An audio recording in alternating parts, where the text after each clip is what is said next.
komposisi ya akan ditambah. Jadi ada yang mengusulkan 40, ada yang mengusulkan 41. Kan ada yang lebih luar biasa itu. Di zaman Presiden Presiden Soekarno. Iya. Oh, okay. Itu ada 90. Makanya kalau misalnya PDIP itu ingin jadi oposisi ya kita dorong. Nah ini Pak Janggar malahan yang sudah declare kita ada di barisan oposisi. Selamat datang di podcast Tengah Kamar. Kali ini kita kedatangan seorang bintang tamu yang tidak asing lagi, Mas Ali Rifan. Dia adalah Direktur Arus Survei Indonesia. Disingkat apa? Asik. Itu yang penting. Karena itu panjang kalau bicara ASI ini. Gitu ya. Karena ini bisa menyehatkan. Bisa ya. menyehatkan. Dan semua kalau ingin sehat ya harus dekat-dekat sama ASI kan gitu. Betul. Dan ASI itu konsumsinya tidak hanya anak kecil, Pak. Semua iya. umur. Lintas generasi. Iya, Lintas generasi kan itu. Pas banget sama programnya Pak Prabowo nanti ya, Mas. sangat. Makan siang dan ASI gratis. Itu. Susu. Oh iya.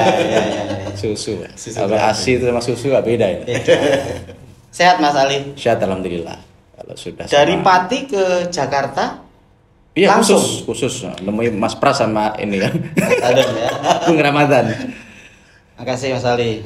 Jadi kita ngundang Mas Ali itu karena banyak permintaan dari viewer Mas.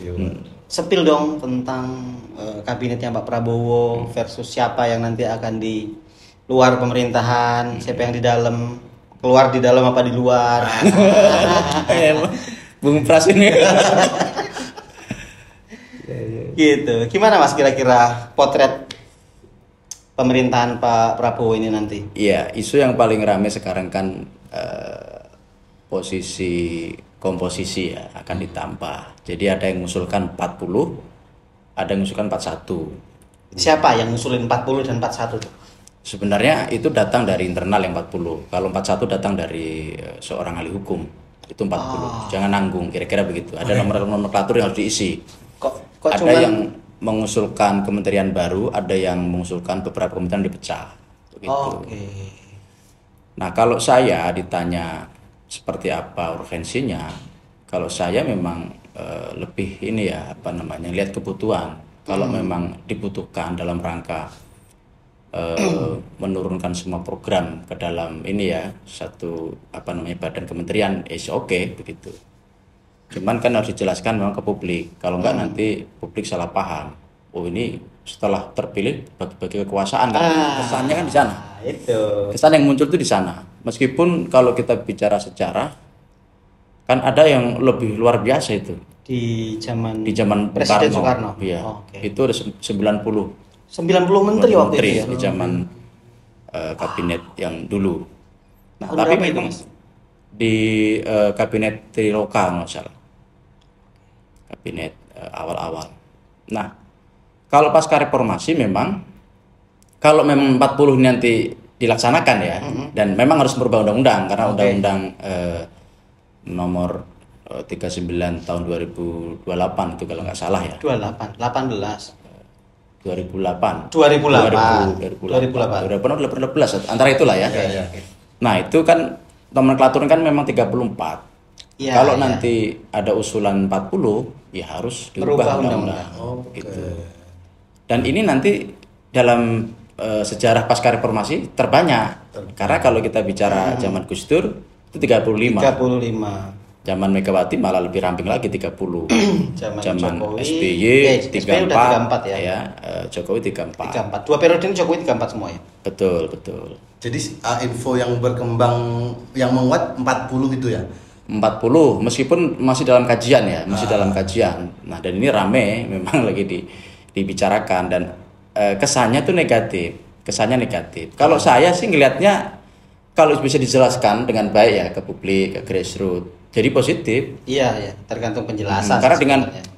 persoalan ya dinamika yang ada segitu seabreknya ya sebanyak begitu ya memang dibutuhkan banyak kementerian untuk menangani gitu. Meskipun ya ini kan selalu yang mengkritik adalah Sebelah. memberikan ini ya komparasi gitu dengan negara-negara lain yang juga sistemnya juga presidensial Yes, gitu yes. ya. Seperti Amerika itu 14 14 apa menteri. 15 sih Mas Amerika Mas? 14. 14 ya. Zaman Sebesar itu ya. Joe Biden ini 14 menteri. Bahkan India dengan India. populasi terbanyak ya Yes. saat ini itu 19 menterinya. 19. Terus Jepang Jepang juga lebih ramping. Australia sekitar 30 kalau nggak 31 ya Australia.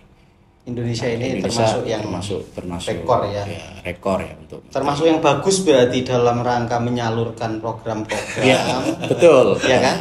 Kan harus kan gini Mas, Ya. kalau panitia itu ya Mas. Betul, Panitia betul. OSIS itu kan makin banyak orang, Ya. makin bagus ya gak sih? Saya paham karena apa gini saya punya satu ini ya 5 istilah ya istilah soal seorang menteri itu dipilih atau ini paradigma seorang presiden memilih menteri kira-kira gitu. Oke. Pertama paradigma akomodasi. Akomodasi. Dia harus mengakomodasi kepentingan para pendukung kemarin. Yes. Kalau kemarin ada partai-partai yang mendukung, ada relawan, nah kepentingannya harus dipenuhi. Oke. Kepentingan adalah jabatan politik, Pasti. kue kekuasaan kan gitu. Jatuhnya kalau kayak gitu transaksional dong, Mas. Ya memang transaksional, makanya saya istilahkan akomodasi biar lebih agak santun sedikit lah gitu.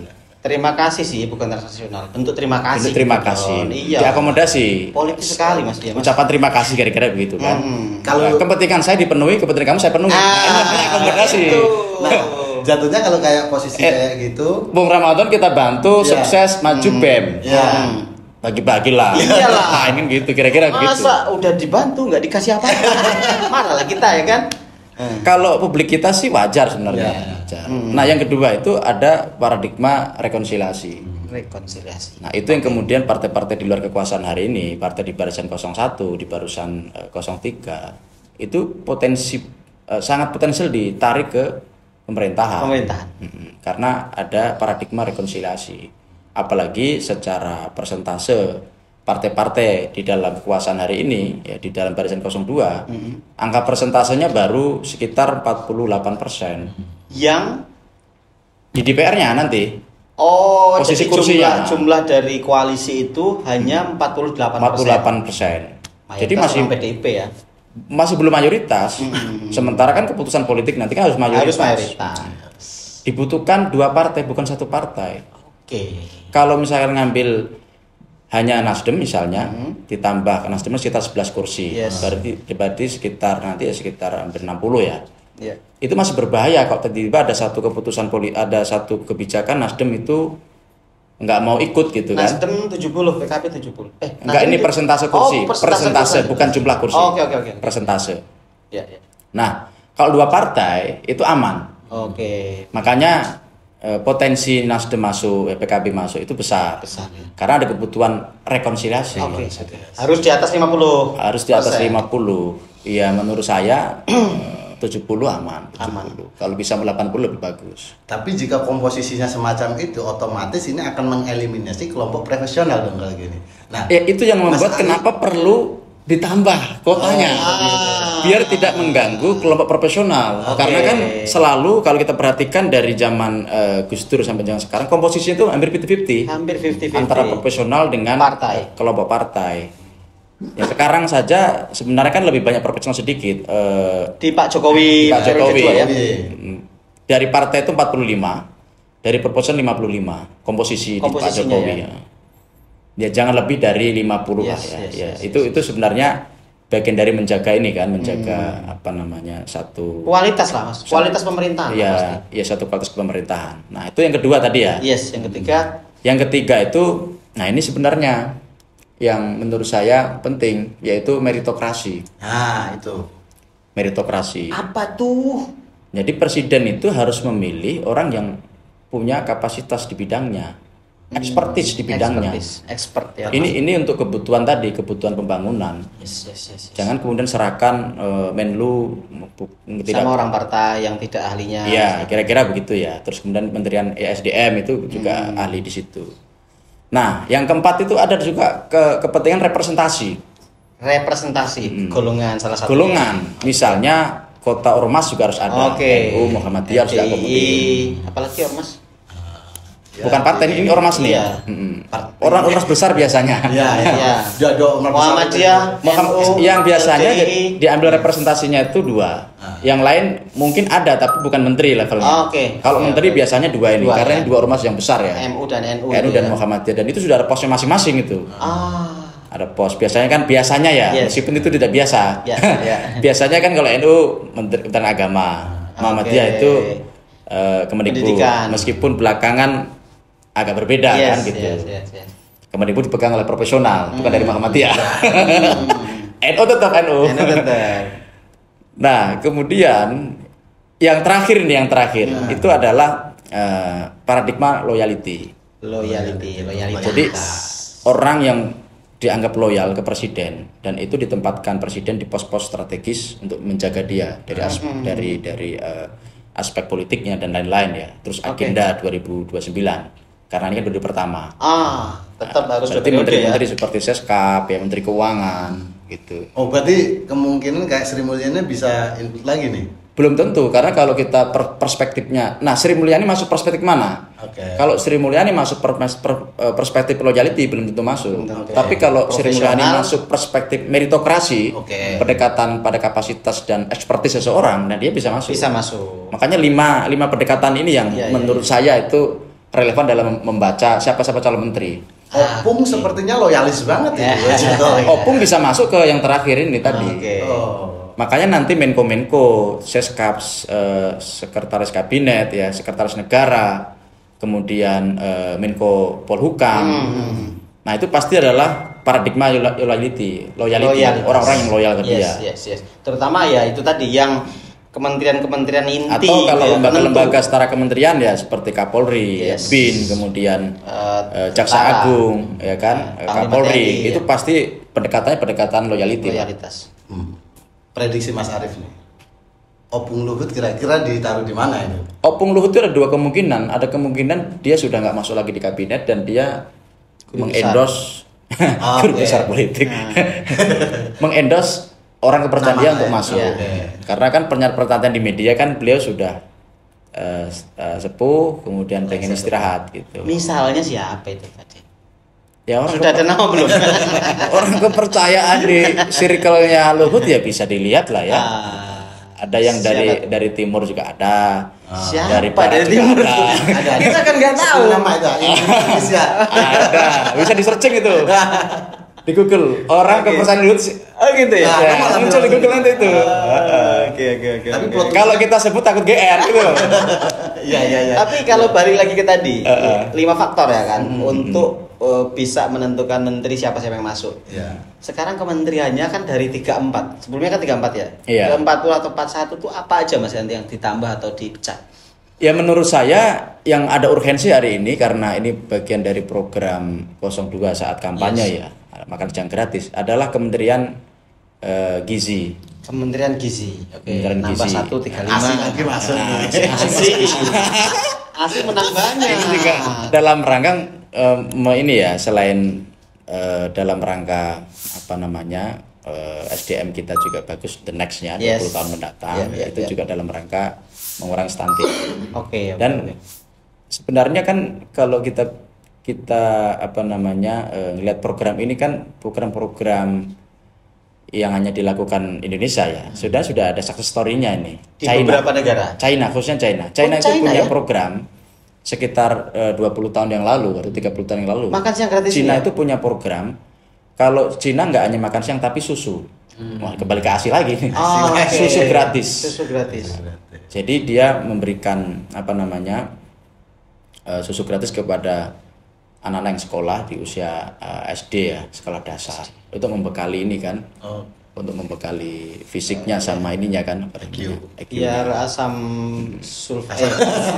asam folanya cukup ya dari kecil ya. Oke. Nah, terus apalagi nih Kementerian Makan Siang Gratis. Ada juga kementerian yang diusulkan ya, yang saya dapat info itu Kementerian Daerah Tertinggal, khusus ngurus daerah tertinggal.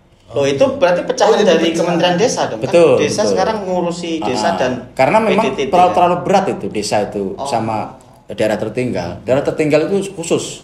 terluar ya, termasuk terluar 3T. ya 3T itu. Desa biar desa, karena desa ini juga luar biasa kan. Iya, iya, Desa iya, ini. iya, iya, iya.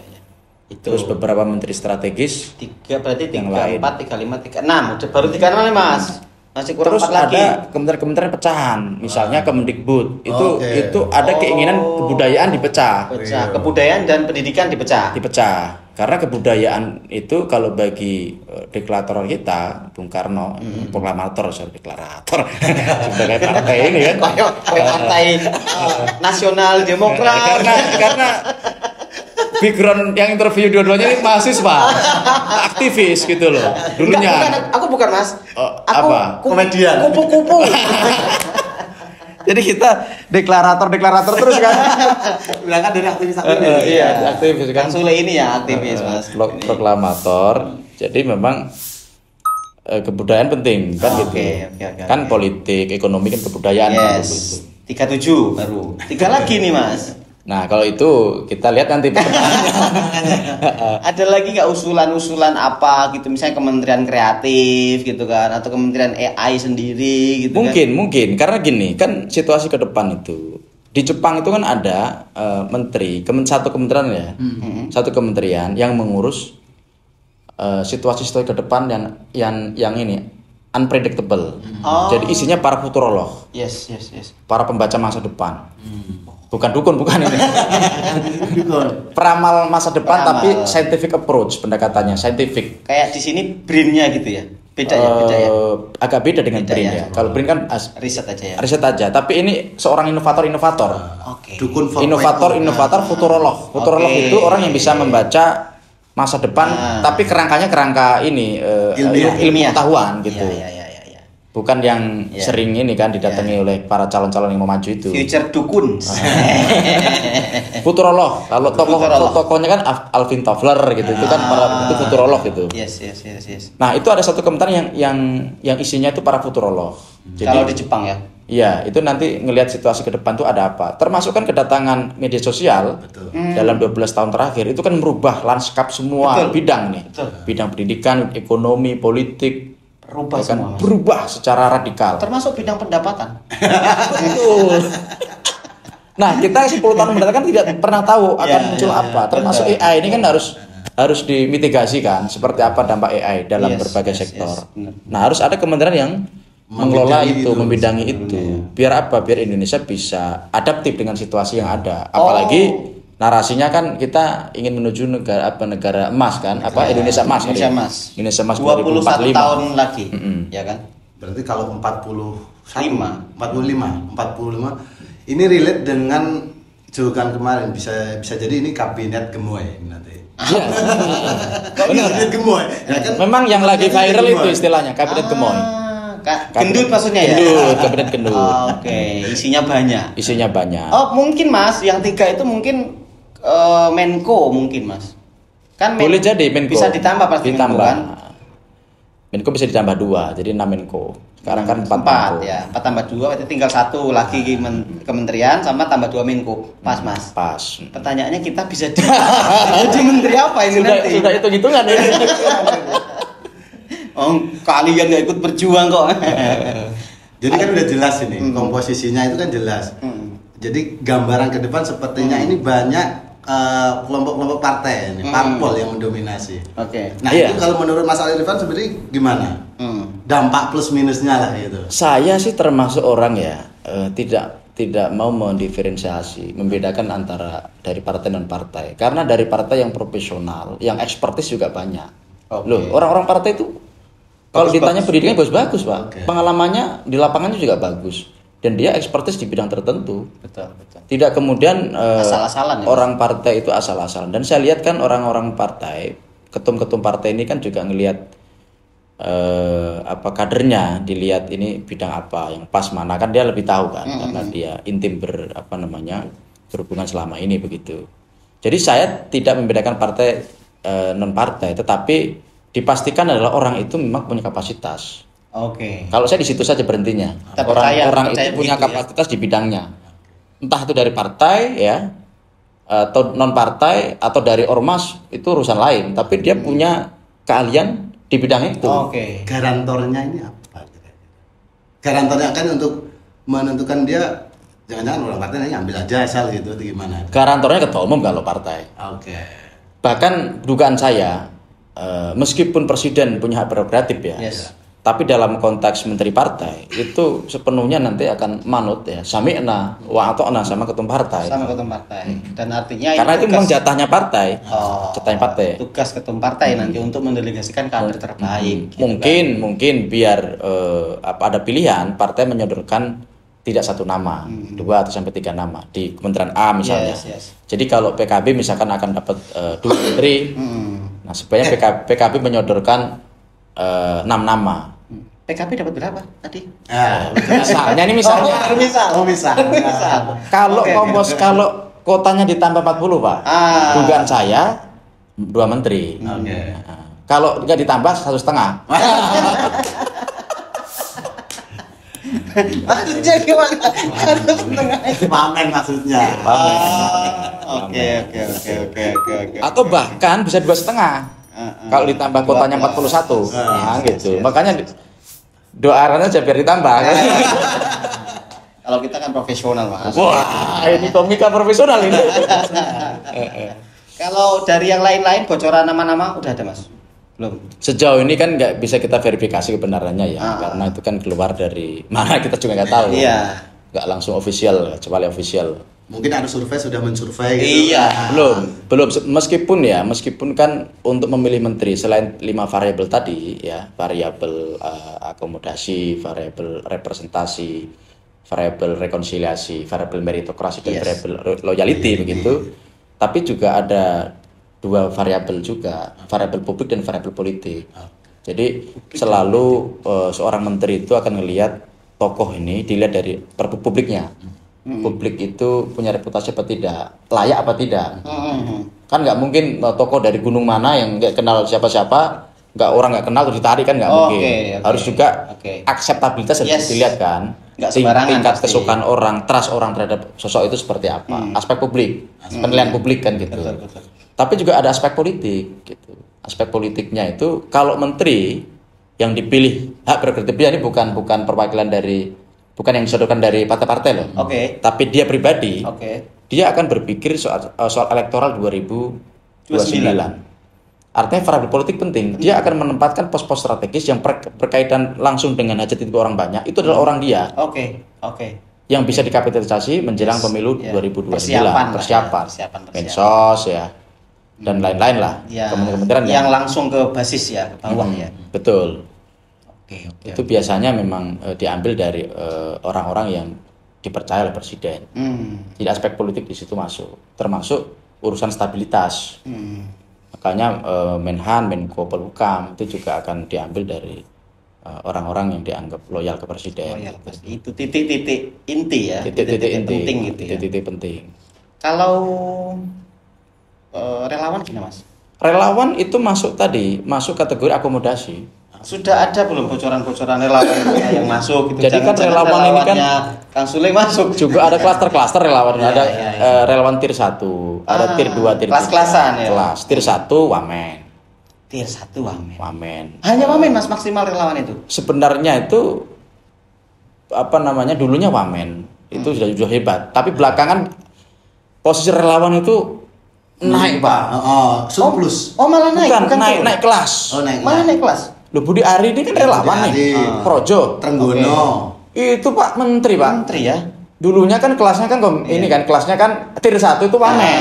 Trenggono kan wamen dulu. Iya, wamen dulu baru. Budi Ari juga wamen dulu. Artinya berarti mereka bagus gitu kan. Ya artinya ini sudah ada perubahan paradigma. Oke. Kalau mau naik ya, melenting kalau kata siapa namanya Bang Pajo mau melenting. Lewat relawan pun bisa, nggak harus partai politik. Kira-kira begitu sekarang. Yang penting bisa kerja. Yang penting bisa kerja, membuktikan, punya kontribusi gitu. Yes. Nah, tier 1 itu kalau nggak menteri wamen. Nah, Oke. Tier 2 sekarang. tier 2 itu pos-pos strategis komisaris. Komisaris kelas-kelas kakap kan begitu. Misalnya Ya, misalnya banyak. Pertamina. Iya. Ya, itu kelas 1 kan? Tier 1. Itu kelas kakap kan? Sangat kakap itu. Kalau teri, kalau teri apa? Gawe ke perusahaan Pertamina ini. Oke. Berarti gini Mas, modelnya tetap nggak terlalu jauh beda ya antara Pak Prabowo dengan Pak Nggak jauh Jokowi? beda, nggak jauh beda. Akan Justru ya dugaan saya dari perspektif akomodasi ini jauh lebih akomodatif. Prabowo. Karakternya. Kenapa? Akomodatif itu, Bro. Karena lihat narasi-narasinya ketika debat pilpres. Oke. Narasinya dari awal tuh memang rekonsiliasi, akomodasi, persatuan nasional. Karena dia meyakini tantangan ke depan ini yang unpredictable ya, soal geopolitik ya, Yes. soal isu global ya, dinamika global yang susah diprediksi, El Nino, Covid ya kan, tiba-tiba ada perang dan seterusnya. Itu bisa jadi terjadi. Sementara Indonesia ini lagi mau gaspol, mau melakukan akselerasi menuju Indonesia Emas gitu. Yes. Yang itu 21 tahun lagi ya kan? Lagi dan waktunya tidak banyak tidak karena banyak. bonus demografi ini akan habis di tahun 2031. 2031 habis ya. Jadi ini waktunya tidak banyak. Makanya strateginya adalah jangan sampai ada oposisi. Jangan sampai ada oposisi yang berarti ya. Oposisi mungkin tetap harus ada. Tapi oposisi yang Jangan yang menjadi pengganjal. Itu apakah nggak bahaya untuk sistem demokrasi kita? Balance-nya gitu kalau disitulah kita akan masuk gitu. Bahaya tah. Bahaya kita itu akan masuk. Kalau menurut saya oposisi tetap penting, meskipun oposisi nggak mayoritas ya. Oke. Karena salah satu esensi dari demokrasi ya, kalau para ilmuwan politik itu kan selain soal transparansi itu kan keseimbangan, check and balances kan gitu. Yes. Jadi dalam demokrasi itu harus ada check and balances dan oposisi itu fungsinya di sana. Ya. Nggak menarik banget sih Mas hidup tanpa oposisi. Nggak menarik banget. Makanya kalau misalnya PDIP itu ingin jadi oposisi ya kita dorong karena PDIP termasuk partai yang punya pengalaman oposisi. Sampean ini bukan pesanan dari sana yang pengen jadi menteri. Tapi ini berimajinasi Anda. Termasuk ya apa namanya KB dan Nasdem kan itu yang adil. Karena ada cikgu-cikgu. Berarti siapa fix yang akan jadi karena oposisi? Kalau oposisi ini? hanya PKS, ya berat bos. Emang PKS pasti oposisi? Ya kalau ini bicara kalau, meskipun kan kalimat-kalimat PKS itu kan sudah ada bersayap, bos. Mengarah sebenarnya. Ketika ditanya oleh Sekjen PKS ditanya soal pilkada DKI, nah, dengan ada sindiran itu yang menurut saya menarik sindirannya. Oh kalau kita sudah tidak lagi ngusung Anies karena Anies tokoh nasional. Oke. Itu alasan berarti. Tokoh 25%.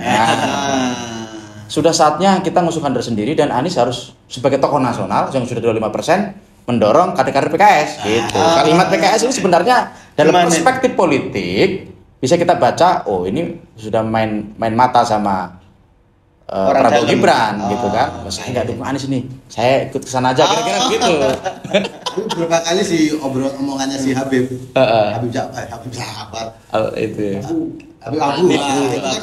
Kita sekarang posisi di semua siap pokoknya. Iya. Karena kasihan Pak. 10 tahun itu berat Pak. Tambah 15 tahun. Nah kalau 15 tahun bisa 20 tahun itu. Kasihan Pak. Meskipun soal tegar kita sudah terbiasa di luar pemerintahan. Itu panggung depan. Oke, fix berarti insya Allah masuk berarti ya kemungkinan ya. Berarti yang fix jadi oposisi siapa? PDIP. Loh, kan kalau bisa dirangkul semua ini. Kalau lihat karakter Prabowo Gibran ya, langgam kepemimpinannya dari awal debat dan seterusnya ya sampai sekarang itu memang sangat akomodatif, termasuk sekarang kan lagi muncul isu buat Presiden Club. Jadi mantan presiden itu nanti ada semacam kayak lembaga ad hoc-nya gitu. Dan ketemu 2 hari sekali. Itu kan dia tidak ingin terputus ya dengan mantan presiden sebelumnya.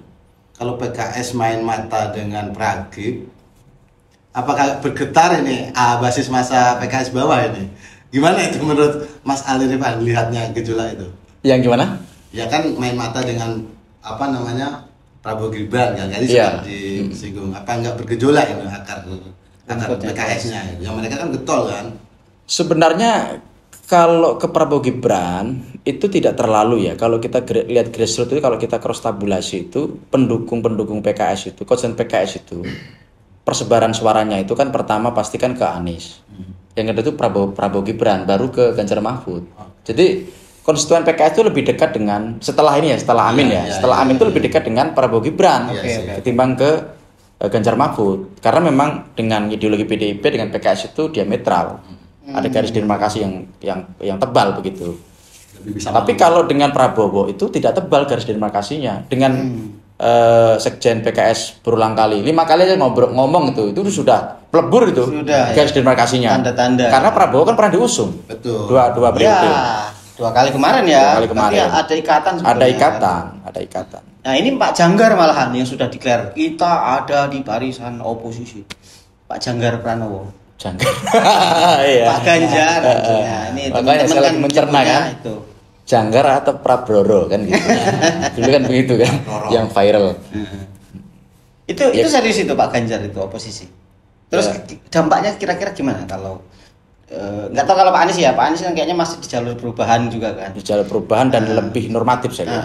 Artinya kalau ngomongin oposisi kan sebetulnya komposisinya mesti balance juga kan, biar mampu mengimbangi kekuatan yang ada di pemerintahan. Jangan sampai basa-basi oposisi ya. Jangan sampai basa-basi tapi di luar ngopi bareng juga kan repot gitu kan. Nah, oke, tadi kira-kira partai kan akan habis ya. Kemungkinan besar akan masuk semua kan kata Mas Ali kan. Kecuali kalau bisa. Tapi yang berpotensi tadi siapa? Yang berpotensi di luar siapa? Ada dua. Hari ini ada 2. Apa? Oke. PDIP sama PKS. PDIP dan PKS berpotensi. Yang probability sangat besar masuk itu Nasdem sama PKB. Oke. Tidak punya pengalaman di luar kekuasaan. P3 P3 kita tunggulah. P3 lolos ya? Belum. Kamu bisikan dari Jibril. Oh belum ya. Belum. Oh, saya dapat info dari orang dalam lolos katanya. Belum ya? Kalau lolos semua kursi berkurang. Iya ya, itu yang nggak disukai. Saya kan khawatir ada jumhur partai ini. Nggak usah lolos kan gitu, karena akan berpengaruh kepada kursi mereka. PDIP aja kurang ini akan hilang 3 ketika P3 lolos. PKB, Nasdem juga sama, partai juga sama. Ya. PKS pasti berkurang juga ya. Tapi ya kita lihat nanti kan gitu. Oke, artinya kalau partai hanya 2, ini kan nggak balance ya, nggak seimbang banget. Sangat. Kemungkinan akan ditambah dengan tokoh-tokoh oposisi pasti kan. Kalau partainya adalah PDIP sampai KS, itu udah kuat oposisinya. Oh iya, PDIP mayoritas ya. PDIP mayoritas teruji. Dua partai itu 10 tahun sudah. Itu 2 partai kader. Partai kader. 2 partai kader yang punya ideologi. Jadi strong, kalau oposisi strong mereka. Seperti ini PKS memang masih sanggup 5 tahun lagi beroposisi. Tapi kalau Nasdem sama PKB ini karakternya karakter partai luas, Pak. Partai luas. Partai luas. Jadi nggak terus partai nggak baperan. Nggak baperan. Iya. Politik itu dinamis gitu. Politik seni kemungkinan. Iya, jadi kalau menurut saya selain soal konsesi dan negosiasi, politik adalah seni kemungkinan kan gitu. Iya. Karena kalau tidak bisa perubahan sendiri ya ikut perubahannya Prabowo gitu ya. Kan gitu. Kan kalimat perubahan ini kan bisa di mana-mana, Pak. Iya, yang penting perubahan. Gitu. Merubah kota menteri kan itu perubahan. Dari 34 jadi 41 kan gitu. Itu kan perubahan. Betul. Terus balik lagi ke tadi berarti Anies dan Ganjar oposisi. Ya kita lihat ya. Tapi kan lihat tone pernyataan-pernyataan kan artinya kan suasana kebatinannya masih belum selesai. Pak Mahfud oposisi? Belum move on. Kalau Pak Mahfud sebenarnya tidak ada masalah. Pak Mahfud itu orang profesional. Yang relatif ya kalau kita bicara move on yang relatif susah itu bukan Pak Mahfud tapi Ganjar yang paling tersakiti sih. Yang paling shock itu Ganjar karena Ganjar pernah punya suara 30 sekian persen di awal-awal. Yes. Terontok di 16%. Itu sakitnya nggak tahu di mana itu. Sakit tak berdarah itu. Sakitnya nggak tahu di mana itu. Sakit Pak itu. Di arah 16. Berarti Pak Mahfud aman, Pak Muhaimin aman, ya wapres-wapresnya kan? Iya aman. Kalau itu kan tokoh-tokoh yang menurut saya bukan ngotot ya. Orangnya itu kan nggak ngotot. Terus posisinya kalau Caimin ketum partai. Iya. Keputusannya kan ada di beliau sendiri. Kalau Ganjar, kalau Bu Mega enggak gitu kan, juga nggak bisa apa-apa kan dia kader partai. Oke. Kalau Mahfud, ya orang profesional. Iya. Keputusannya ada di Pak Mahfud, bukan Bu Mega kalau Pak Mahfud. Kemungkinan masuk Pak Mahfud enggak? Belum tahu kalau Belum itu Pak tahu. Mahfud ya. Tapi kalau ditanya Caimin, ada probability Masuk. masuk. Sebagai apa kalau saya ingin? Ya, Menko bisa jadi. Oh, wow. Oke. Karena level beliau ketua umum, Harusnya level Menko. cawapres Menko. Masuk menteri ya. Ya, Pak. Cawapres kepleset kan Menko, Pak. Capres kepleset Wapres kan gitu. Kepleset Menko. Iya. Nah ini kan kalau lihat background Prabowo sebagai militer ini, mungkin nggak ini akan didominasi oleh orang-orang militer nanti, dominan militer nggak sih? Iya, menurut saya paradigma itu ada karena beliau orang militer, dia akan ngambil tokoh-tokoh militer terbaik ditarik ke barisan kekuasaan Prabowo Gibran. Prosentasinya berapa, Mas? Maksudnya ngomongin dominasi ya, dominasi sipil militer itu nanti akan. Oh, kalau itu tetap sipil lebih banyak. Oke. Dia akan ditaruh di pos-pos strategis. Menhan itu udah Menhan pasti pasti ya? pasti itu. Siapa, Mas? Menhan? Saprudin siapa gitu. Sabri Samsudin. Sabri Samsudin. Sabri Samsudin itu infonya ya, infonya. Infonya Menhan Nanti ya. kita lihat perkembangan dan dinamika kan, dan dinamiki kan gitu. Karena komika Pak. Agak-agak gimana cara bisa biar dulu sedikit. Dinamiki.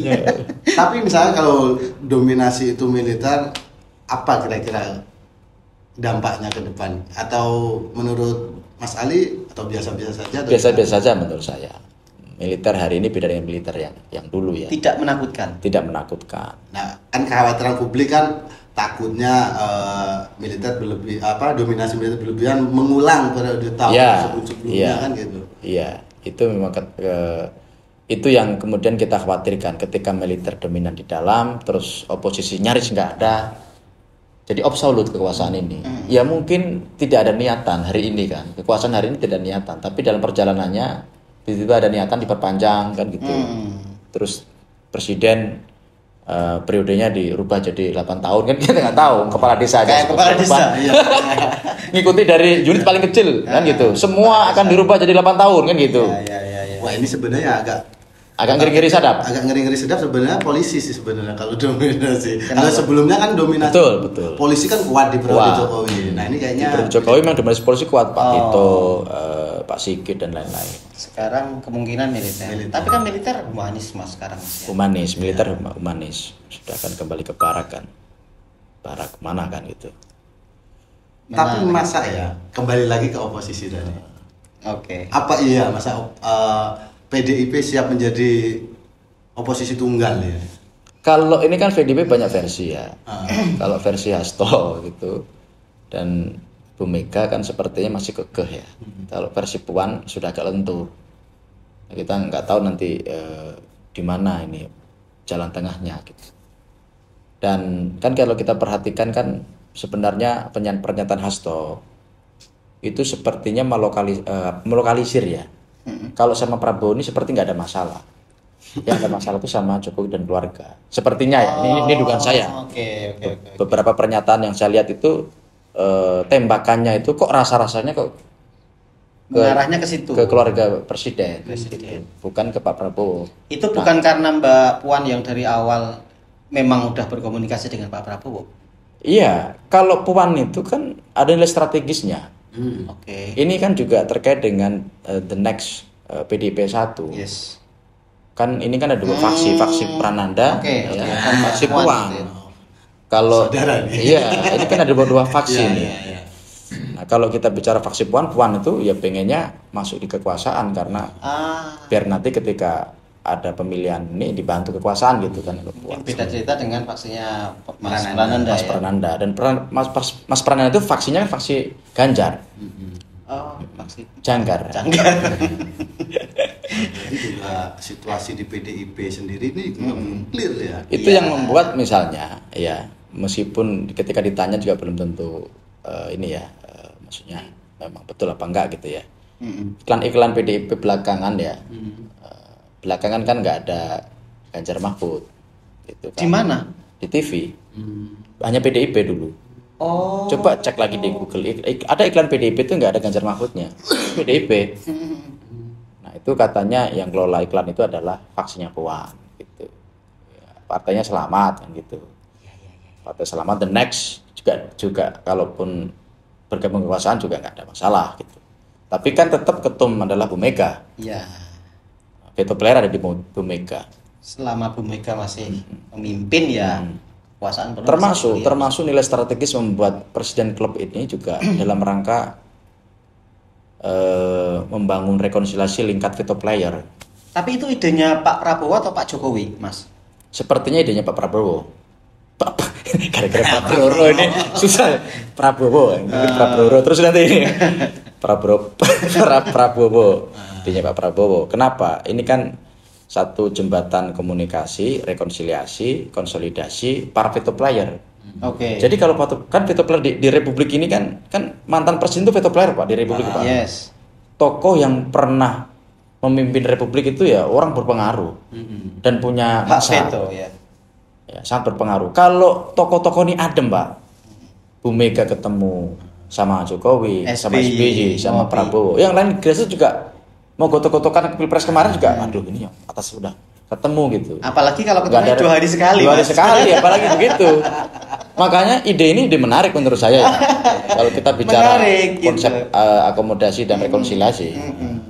Karena kalau sudah Bu Mega ketemu sama Jokowi, terus kemudian ketemu sama SBY, Hasto mau nyerang Jokowi lagi juga, waduh. Iya, Ibu sudah salah mau nulis. Gawat nih kita nih. Senyum gitu. Yang lain mau melakukan aksi-aksi agitasi juga. Aksi heroik juga sudah susah gitu. Makanya itu strategi yang menarik menurutku. Meskipun belum tentu, karena nanti boleh jadi tetap ada namanya. Tapi kalau Bu Mega misalkan, kalau PDIP nggak bergabung di kekuasaan, itu belum tentu bisa terjadi. Presiden Club itu, ciri-ciri Presiden Club bisa terlaksana dengan baik. Kalau PDIP bergabung. Yes. Tapi kalau PDIP tidak bergabung, mungkin Presiden Club itu ada minus. Ada yang hadir, tapi Bu Mega nggak pernah hadir. Nanti di situ kuncinya. PDIP apakah di luar kekuasaan atau di dalam? Kalau di luar, mungkin Presiden Club ada namanya tapi nggak bisa ketemu empat-empatnya. Mungkin ini dugaan saya ya. Bisa salah. Bisa jadi. Berarti Mas, kalau asumsinya ya, masuk semua di pemerintahan ya kan. Jadi si pengkritik ini, oposisi ini hanya gimmick aja gitu kan. Kemungkinan kan akan begitu nanti kan. Iya. Prabowo dalam menjalankan programnya akan mulus. Nah, kalau soal mulus nggak mulus tergantung nanti ya. Bagaimana kepiawaian Prabowo mengelola melakukan komunikasi, kemudian mengambil keputusan yang tepat, itu kan juga harus kita uji. Kan selama ini kan kita ngelihat Prabowo sebagai Menhan, bukan sebagai kepala negara. Dan sebagai kepala negara sekaligus kepala pemerintahan. Indonesia ini kan single chief eksekutif, jadi sekaligus kepala pemerintahan dan selain kepala negara. Ya begitu kan, double ya. Nah itu memerankan 2 peran. Dia tidak boleh partisan. Meskipun dia ketum partai, dia harus ketika sebagai kepala negara, dia harus benar-benar di atas semua golongan sebagai kepala negara. Itulah yang kemudian membuat MK menolak Jokowi dipanggil karena beliau sebagai simbol, sebagai kepala negara. Kalau dia perdana menteri hanya sebagai kepala pemerintahan, mungkin dipanggil itu Jokowi. Marwahnya masih oke. Karena hanya ngurus pemerintahan. Ini kan simbol negara. Kalau di Inggris kan ratu itu. Tapi kalau ngelihat kayak komposisi kabinet yang begitu gemuk dan gemoy ini, itu apa nggak membebani anggaran negara? Itu yang sekarang sebenarnya kritik dilancarkan kepada LSM, aktivis-aktivis ya, para pakar hukum. Itu melancarkan kritik soal itu. Kelihatan sekali transaksionalnya. Ini belum memimpin, kira-kira begitu. Iya. Bagaimana nanti gitu kan? Bagaimana nanti itu memang sedang selain ada yang mengapresiasi, tapi juga kritik juga tidak sedikit ya soal penambahan kuota menteri ini. Karena itu punya efek kepada penganggaran gitu ya. Sementara kan situasi ekonomi hari ini kan tidak baik-baik saja. Survei-survei kami ya di beberapa daerah, survei dapil termasuk survei pilkada hari ini, itu selalu kalau ditanya kondisi ekonomi yang saat ini itu ya trennya memburuk. Gitu. Trennya menurun. Ya, persoalan pokoknya adalah persoalan kebutuhan ini mahalnya harga kebutuhan pokok. Betul. Persoalan pertama itu selalu itu. Persoalan yang paling dikeluhkan warga Indonesia hari ini itu. Rata-rata di sana. Jadi inflasi makin Betul, tinggi. betul. Makanya bantuan sosial gencar kemarin dalam rangka itu. Dan sosial itu.